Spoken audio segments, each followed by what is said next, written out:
যতই এরা বলুক না কেন 370 বিলোপের পরে নাকি কাশ্মীরে শান্তি ফিরেছে, নোটবন্দি পরে নাকি জঙ্গিদের কোমর ভেঙেছে।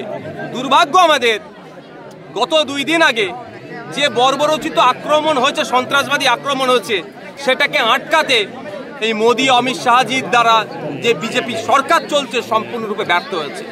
কাশ্মীরের মানুষ রাস্তায় নেমেছে, যে সন্ত্রাস সংগঠিত হয়েছে এর বিরুদ্ধে নেমেছে। এটা আমাদের প্রত্যেকের জন্য একটা পজিটিভ।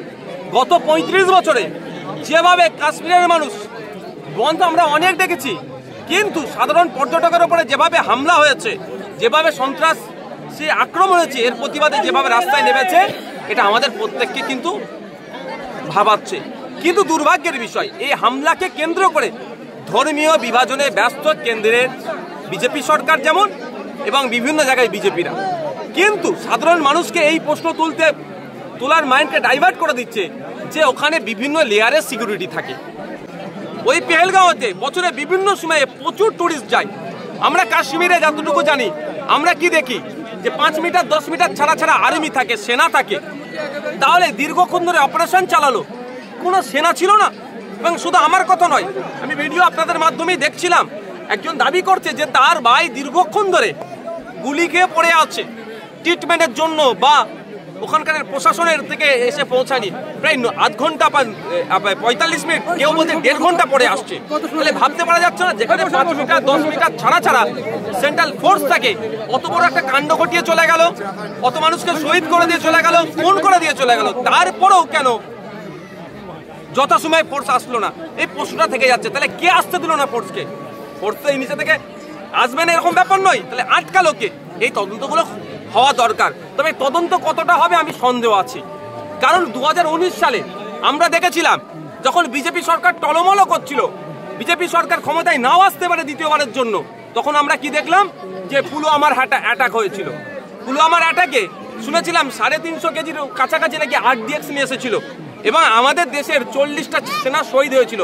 6 বছর হয়ে গেল, এখনো পর্যন্ত আমরা জানতে পারলাম না ওই তদন্ত অগ্রগতি কোথায়, কতজন গ্রেফতার হয়েছে, কতজনের বিরুদ্ধে ব্যবস্থা হয়েছে, বা কারা কারা যুক্ত আছে, কোন দিক দিয়ে RDX আসলো, সেগুলো জানতে পারলাম না। তার মতো এটা হবে না, এটা আমি আশা করব। দাদা, পরিবার বলছে ধর্ম না, রাজনীতি, জঙ্গি যারা কার্যকলাপ চালিয়েছে যে দেশ সহযোগিতা করছে তাদের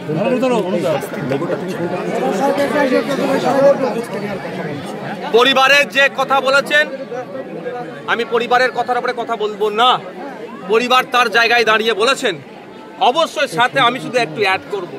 প্রথম কথা হচ্ছে, যারা এই জঙ্গি কার্যকলাপের প্ররোচনা দিচ্ছে তাদেরকে খুঁজে বার করে ছাড়লে হবে না। কোন দেশ থেকে হচ্ছে, কি দেশের মাটি থেকে কেউ যোগান দিচ্ছে, সেটাও খুঁজে বার করতে হবে। সেটা দ্বিতীয় কথা যেটা হচ্ছে যে অনেক পরিবারের লোক তার জায়গা থেকে ঠিক বলেছে, রাজনীতি করার সময় নয়। আমি একজন রাজনৈতিক নেতা হিসেবে বলতে পারি, এখনই সরকারকে চেপে ধরার সময়, যে এর পরে না কোনো ঘটনা ঘটে। সরকার যদি এখন সজাগ হয়, প্রশাসনকে যদি সজাগ করে, পরবর্তীতে এরকম আর ঘটনা ঘটবে না। কাণ্ডের সাথে যুক্ত সে পাকিস্তানের অলিতে গলিতে ঢুকে থাকলে তাকে খুঁজে বার করে আনতে হবে, কোনো ছাড় হবে না। সেই যে দলীয় বৈঠক হয়েছে কালকে, সরকারের এখন পর্যন্ত যে সিদ্ধান্ত, তা নিয়ে কি বলবেন? আমিও সহমত। সরকার, আমি একটা আঞ্চলিক দলের একটা ছোট্ট MLA, একজন সংযুক্ত মোর্চার একজন MLA হিসাবে আমিও দাবি করব, কেন্দ্র সরকার এখন অল আউটে যাক, জঙ্গি নিকাশের জন্য তিনি পদক্ষেপ গ্রহণ করুক, এটা চাইব। তবে আমি প্রথম দিন থেকে বলেছি, এটা আমাদের কাছে একটা বড় চ্যালেঞ্জ। এই চ্যালেঞ্জটা পার করতে গেলে সকলকে একসাথে কাঁধে কাঁধে মিলাতে হবে। সকলকে কাঁধে কাঁধ মিলিয়ে চ্যালেঞ্জ হচ্ছে ভারতবর্ষ থেকে, দেশ থেকে সন্ত্রাসবাদকে নির্মূল করতে হবে। এই যে অভিযোগ উঠছে যে আদানি পোর্ট থেকে এই যে জঙ্গিদের সহযোগিতা করা হয়েছে, অভিযোগ উঠছে, এটা একটা ভয়ঙ্কর অভিযোগ আমি দেখছিলাম মিডিয়ার মাধ্যমে। এটা হওয়া দরকার, তদন্ত হওয়া দরকার। এগুলো তদন্ত সাপেক্ষ, যে কোথা থেকে আসলো, আর্থিক সহযোগিতা কে করলো। দেখুন, শুনছি AK-47 গ্রেনেড নিয়ে, এবং সাথে সাথে গ্রেনেড এনেছিল 5টা AK-47 এই কটা শুনছি, এটা মিডিয়ার মাধ্যমে জানতে পারছি। ওগুলা ছোট পিস্তল নয় তো, ব্যাগের মধ্যে পকেটের মধ্যে ঢুকিয়ে নিয়ে চলে আসবে। তাহলে AK-47টা তাহলে নিয়ে আসলো কোথা থেকে, কারা নিয়ে আসলো, নিয়ে আসার সহযোগিতা কে করলো, এগুলো তদন্ত সাপেক্ষ, তদন্ত হওয়া দরকার। আমিও চাই তদন্ত হয়ে সত্য আসুক, যে বা যারা যুক্ত একটাও না ছাড় পায়। এই যে